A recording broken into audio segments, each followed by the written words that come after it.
ಗಂಡನ ಜೇಬಿನಿಂದ ದುಡ್ಡನ್ನು ಕದಿಯುವ ಹೆಂಗಸರೇ ಎಚ್ಚರ ಎಚ್ಚರ.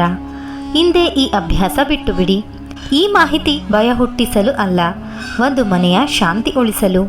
ಕೆಲವರ ಮನೆಯ ಪರಿಸ್ಥಿತಿ, ಮನೆಯ ಕಷ್ಟ, ಗಂಡನ ದಡ್ಡತನ, ಪೋಲಿ ಪುಂಡಾಟ, ದುಡಿದ ಹಣವನ್ನು ಉಳಿಸದ ಗಂಡನನ್ನು ಕಟ್ಟಿಕೊಂಡು ಪಡುವ ಪಾಡು ಆ ಹೆಣ್ಣಿಗೆ ಗೊತ್ತು. ಆಗ ಆಕೆಗೆ ಇರುವ ದಾರಿ ತಾನು ದುಡಿಯುವುದು ಮತ್ತು ಗಂಡನ ದುಡ್ಡನ್ನು ಅವನಿಗೇ ತಿಳಿಯದ ಹಾಗೆ ತೆಗೆದುಕೊಂಡು ಅದನ್ನು ಬಂಗಾರಕ್ಕೋ, ಮನೆಯ ದಿನಸಿಗೋ, ಮಕ್ಕಳ ಶಾಲೆಗೋ ಅಥವಾ ಇನ್ಯಾವುದೋ ಉಳಿತಾಯಕ್ಕೋ ಅಂತ ಹೆಂಗಸರು ಈ ಕೆಲಸವನ್ನು ಮಾಡುತ್ತಾರೆ.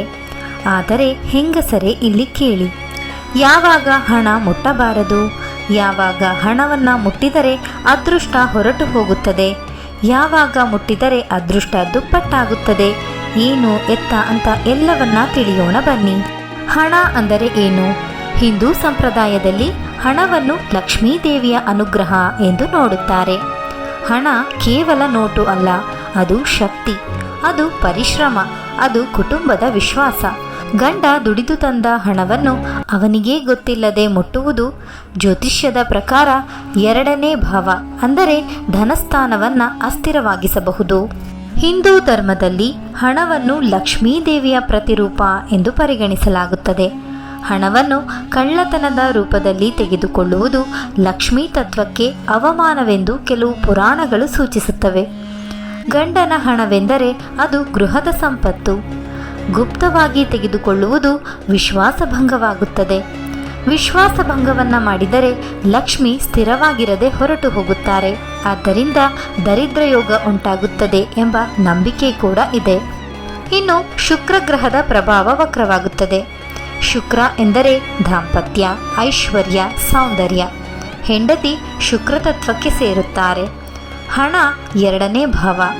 ಇದರಲ್ಲಿ ಕುಟುಂಬವೂ ಇದೆ, ಧನಸ್ಥಾನವೂ ಇದೆ.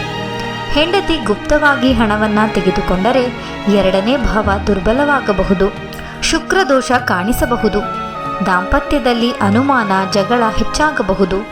ಅಯ್ಯೋ ಅಷ್ಟೇ ಅಲ್ಲ, ಶುಕ್ರ ದುರ್ಬಲವಾದರೆ ಹಣ ಉಳಿಯದು, ಆಕಸ್ಮಿಕ ಖರ್ಚುಗಳು ಹೆಚ್ಚು, ಮನೆಯಲ್ಲಿ ಅಶಾಂತಿ, ಅನಾವಶ್ಯಕ ಖರ್ಚು ದಿನೇ ದಿನೇ ಹೆಚ್ಚಾಗಿ ನಿಮ್ಮನ್ನು ಹಿಂಡಿ ಹಿಪ್ಪೆ ಮಾಡುತ್ತದೆ. ಹುಷಾರ್. ಶನಿದೇವರ ಕರ್ಮಫಲ ಅಂದರೆ ಅವರು ಕರ್ಮದ ನ್ಯಾಯದೇವತೆಯಾದ ಶನಿದೇವರು ನೀವು ಮಾಡಿದ ಗುಪ್ತ ಕೃತ್ಯ, ವಿಶ್ವಾಸಭಂಗಕ್ಕೆ ಶಿಕ್ಷೆ ಕೊಡುತ್ತಾರೆ. ಕಾರಣ ಏನೇ ಇದ್ದರೂ ತಪ್ಪು ತಪ್ಪೆ. ಇವು ಶನಿಗೆ ಅಪ್ರಿಯ. ಅದರ ಫಲವಾಗಿ ಗಂಡ ಸಾಲಗಾರನಾಗಬಹುದು. ದುಡಿದ ಹಣ ಸಾಲಕ್ಕೆ ಕಟ್ಟಬೇಕು. ಮನೆಗೆ ನೆಮ್ಮದಿ ಇರುವುದಿಲ್ಲ. ಜಗಳ, ಮನಸ್ತಾಪ. ಇದನ್ನು ಹಿರಿಯರು ದರಿದ್ರ ಯೋಗ ಅಂತ ಹೇಳುತ್ತಾರೆ. ಗಂಡನಿಗೆ ಗೊತ್ತಾಗದೆ ಹಣ ತೆಗೆದುಕೊಳ್ಳುವುದು ಸಣ್ಣ ವಿಷಯ ಎಂದು ಕಾಣಬಹುದು. ಆದರೆ ಕರ್ಮದ ದೃಷ್ಟಿಯಲ್ಲಿ ಅದು ಗುಪ್ತಕ್ರಿಯೆ. ಶನಿ ಎರಡನೇ ಅಥವಾ ಏಳನೇ ಭಾವದಲ್ಲಿ ದುರ್ಬಲವಾಗಿದ್ದರೆ ಸಾಲಬಾಧೆ, ಹಣ ನಿಲ್ಲದಿರುವುದು, ಮನೆಯೊಳಗೆ ಒತ್ತಡ, ಸಾಲಕ್ಕೆ ಅತಿ ಹೆಚ್ಚು ಬಡ್ಡಿ ಕಟ್ಟುವುದು, ನಷ್ಟ ಕಷ್ಟ ಇವು ಹೆಚ್ಚಾಗಬಹುದು. ವಾಸ್ತು ಮತ್ತು ಮನೆಯ ಶಕ್ತಿ ಅಂದರೆ ಅದು ಹಣದ ಸ್ಥಳ. ಅದು ಅಸ್ತವ್ಯಸ್ತವಾಗಿದ್ದರೆ ಮನೆಯ ಅಂದರೆ ದಕ್ಷಿಣ ಪಶ್ಚಿಮ ಭಾಗ ದುರ್ಬಲವಾದರೆ ಧನ ಪ್ರವಾಹ ಅಸ್ಥಿರ ಅಂದರೆ ನಿಮ್ಮ ಆದಾಯ ಕಡಿಮೆಯಾಗುತ್ತದೆ, ಖರ್ಚು ಹೆಚ್ಚಾಗುತ್ತದೆ, ಕಲಹ ಹೆಚ್ಚಾಗುವುದು ಮತ್ತು ಸಾಲ ಹೆಚ್ಚುತ್ತದೆ. ದುಡಿದ ದುಡ್ಡು ಬಡ್ಡಿ ಕಟ್ಟಲೇ ಹೋಗುತ್ತದೆ. ಮನೆಯಲ್ಲಿ ಸದಾ ಒತ್ತಡ, ನಿರಾಸೆ, ಬೇಜಾರು ಇದ್ದೇ ಇರುತ್ತದೆ. ಆದ್ದರಿಂದ ಹಿರಿಯರು ಹೇಳುವ ಮಾತೇನು ಗೊತ್ತಾ? ಹಣವನ್ನು ಗೌರವಿಸಿದ ಮನೆಗೆ ಲಕ್ಷ್ಮಿ ನಿಲ್ಲುತ್ತಾಳೆ. ಹಣವನ್ನು ಗೌರವಿಸದೇ ಇರುವ ಮನೆಯಲ್ಲಿ ಲಕ್ಷ್ಮಿ ಒಂದು ನಿಮಿಷವೂ ನಿಲ್ಲುವುದಿಲ್ಲ. ಹಣ ಕಳೆದು ಹೋಗುವುದು ದರಿದ್ರ ಅಲ್ಲ, ವಿಶ್ವಾಸ ಕಳೆದು ಹೋಗುವುದೇ ದರಿದ್ರ. ಗಂಡ ಹೆಂಡತಿಯನ್ನು ಅನುಮಾನದಿಂದ ನೋಡುವಾಗ ಆ ಮನೆಯಲ್ಲಿ ಲಕ್ಷ್ಮಿ ನಿಲ್ಲುತ್ತಾಳೇನು? ಇಲ್ಲ. ಜ್ಯೋತಿಷ್ಯ ಹೇಳುತ್ತದೆ ಹಣ ಇಬ್ಬರದ್ದು, ಆದರೆ ಗುಪ್ತತೆ ದೋಷ ಉಂಟು ಮಾಡುತ್ತದೆ. ಅನುಮತಿ, ಸ್ಪಷ್ಟತೆ ಇದ್ದರೆ ದೋಷ ಕಡಿಮೆಯಾಗುತ್ತದೆ ಅಥವಾ ದೋಷವೇ ಬರುವುದಿಲ್ಲ. ಈಗಾಗಲೇ ಇಂತಹ ತಪ್ಪನ್ನು ಮಾಡಿದ್ದರೆ ಪರಿಹಾರ ಕ್ರಮಗಳು ಇಂತಿದೆ.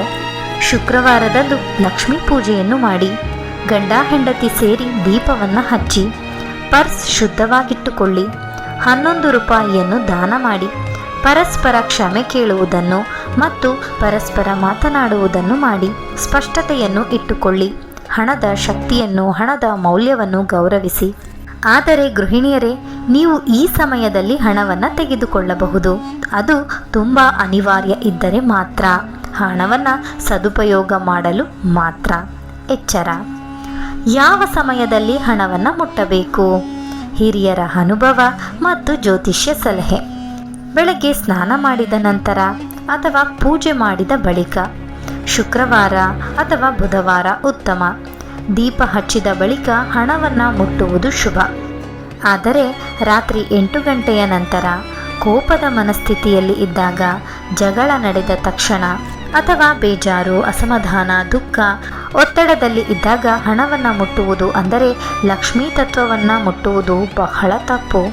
ಗೃಹಿಣಿಯರೇ, ನೀವು ನಿಮ್ಮ ಮನೆಯ ಲಕ್ಷ್ಮಿ. ನಿಮ್ಮ ಕೈಯಲ್ಲಿ ಮನೆ ಬೆಳೆಯುತ್ತದೆ ಅಥವಾ ಕುಗ್ಗುತ್ತದೆ.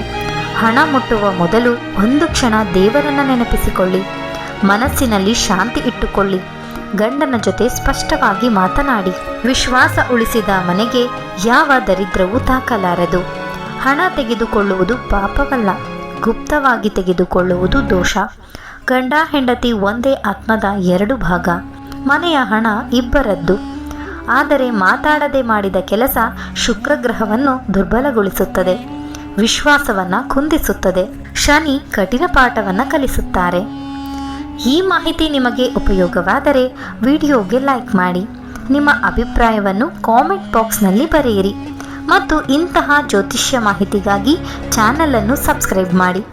ಕಾಮೆಂಟ್ ಬಾಕ್ಸ್ನಲ್ಲಿ ಓಂ ನಮೋ ಲಕ್ಷ್ಮೀನಾರಾಯಣಾಯ ಎಂದು ಬರೆಯಿರಿ.